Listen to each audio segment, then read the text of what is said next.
Welcome to Revival Time Hub. The fire shall ever be burning upon the altar. It shall never go out. Spirits don't travel with planes.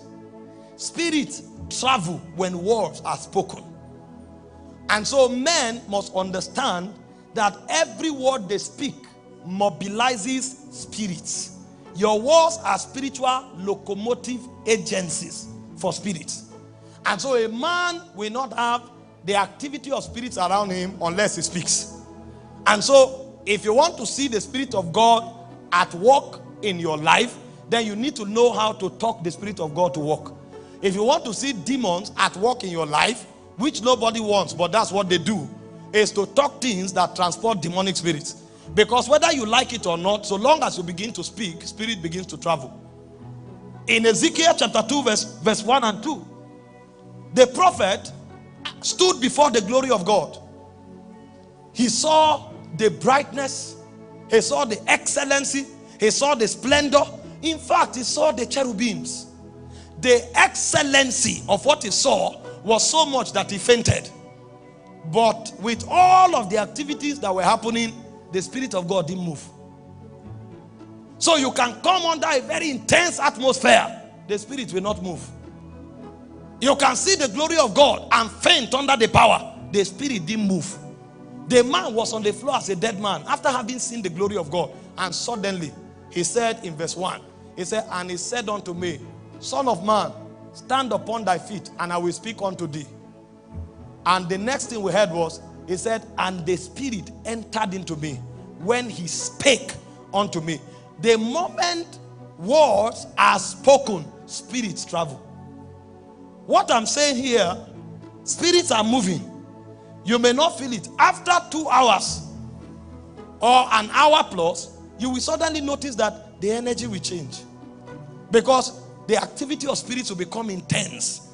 As you keep speaking, they keep moving. As you keep speaking, they keep moving. In fact, if you study John chapter 11, when Jesus was invited to Lazarus' tomb, Lazarus was tied, bound, and kept in the tomb. And Jesus was there, nothing happened. Jesus wept, nothing happened. Imagine God crying. After God cried, nothing happened.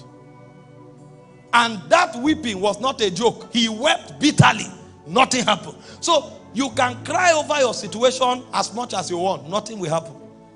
Even if God joins you in crying, nothing will happen. Because God joined Martha and cried, nothing happened. But when the Spirit of life was to be mobilized, Jesus showed up and said, Lazarus, come forth. Immediately, spirits moved. And the man was carried from where he was kept, and he stood at the door. So, what mobilizes spirits are words. So the words we speak every day is mobilizations for spirits. In John 6:63, he said it is the spirit that quickens. He said the flesh profited nothing. But how do you activate the quickening spirit? He said the way to activate the quickening spirit is by talking. Because the quickening spirit can be there, but he will not quicken. So he said the words that I speak unto you, they are spirit and they are life. So the way I mobilize the quickening spirit is by talking. But you talk from morning till night and you are not conscious that spirit moved. That's why you have not tapped into the mystery of spoken words. You think spoken words are for communication. And so you talk for a whole week. All you are doing is communication. A man who has entered the reality of the mystery of spoken words, he knows his words are a gift. That's why sometimes he will look at you, he will not say anything. You can talk, he will just nod. He knows if he talks to you, you are blessed.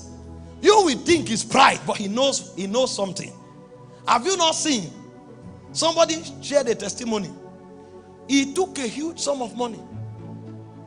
A huge sum of money to go and see one of the fathers of faith. He came in from another country.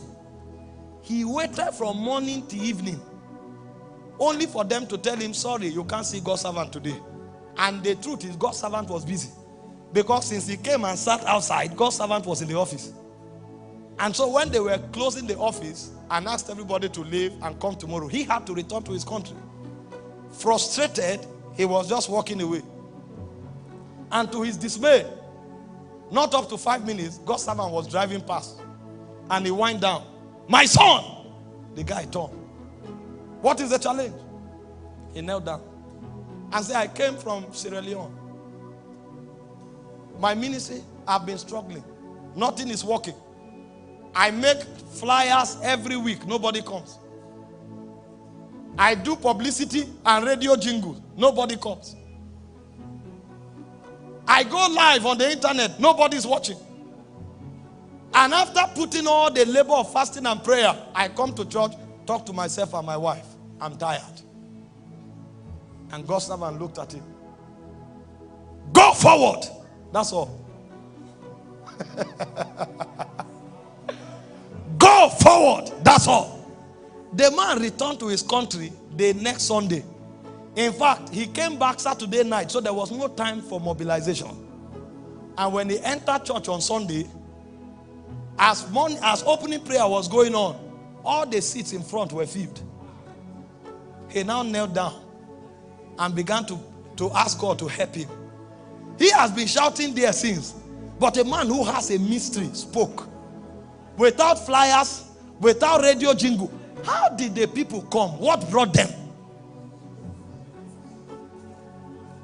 What happened there? What brought them? When he said go forward, all the spirits that are responsible for publicity went to work. That's when he discovered the remobilization. It's not flyers that do it. They are angels. Go forward. And without mobilization, packed. And that's how ministry began to move from glory to glory. I heard another story of W.F Kumuyi. They brought a madman bound in chains. And when he's thrown out, he looked at the people. The madman was all over the place. He said, leave him.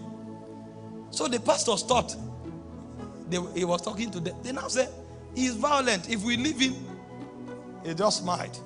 When the pastor saw that he smiled, they now left him. When they left him, they discovered the demons already heard and left. So when they said leave him, the demons obeyed first before the pastors came into understanding. But how do these people become so powerful? They know the power of war, so they don't throw their words around. They know when they speak, things happen.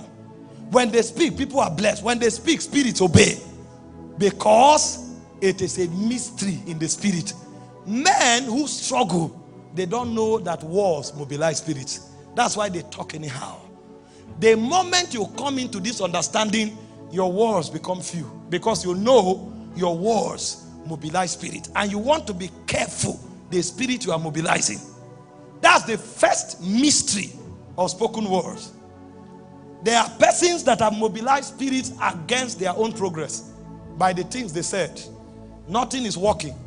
And the spirit that is responsible for making things not to work, say, thank you for the permission. I will go to work now. And the spirit goes to full-time job and nothing ever works. And they don't know what is going on. It doesn't matter whether you know it or not. This is a reality in the spirit. Number 2, wars transmit life and death. I showed you already. In John 6:63, it said the words I speak, they are not communicative emphasis or realities. It said they are spirit and they are life. That means when you want to increase the quality of your life or the life of somebody, speak it. So life is encapsulated in words. So also is death encapsulated. And so if they ask you, where does life dwell? Life dwells in words. That's why in John chapter 1, it said that word was made flesh. No, it said in the beginning was the word was with God, and the word was God. It said the same was with God in the beginning. All things were made by him. Without him was not anything made that was made. It said in him, in the word, it said was life. That means the capsule of life is words. So also the capsule of death is words. So every time men speak, they either release death or they release life. In Proverbs chapter 18 verse 21, the Bible made a very striking statement. It said life and death are not in the tongue. They are in the power of the tongue. The power of the tongue is spoken words. And so a man can choose to eat life. He can choose to eat death. So every time you speak life, you are actually feeding on life. And every time you speak death, you are actually speaking on death. So the second mystery of spoken words is the fact that life and death are encapsulated in words. It's only men that think words are for communication. Spirits know better. You can kill yourself by talking. You can kill your child by talking. You can kill the economy by talking. And so when men begin to understand the secret of power by words, they become careful what they say. Because when they speak death or they speak life. It's their choice. In Matthew chapter 8 verse 16 and 17, hear what happened here. It said, when the evening was come, it said they brought unto him many that were possessed with devils, and he cast the spirit out with his words and healed them. So you see that he applied these two principles here. Number one, he mobilized the demons out of the people by speaking. And number two, he injected healing and life into the people by speaking. And so Jesus knew that when he spoke, he communicated to spirits to mobilize them. And when he did, he also injected life into them. That's why you'll find a man who is truly spiritual never says idle things.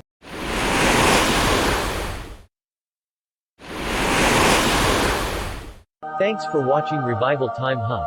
But be ye doers of the word, and not hearers only, deceiving your own selves. For if any be a hearer of the word, and not a doer, he is like unto a man beholding his natural face in a glass. For he beholdeth himself, and goeth his way, and straightway forgetteth what manner of man he was.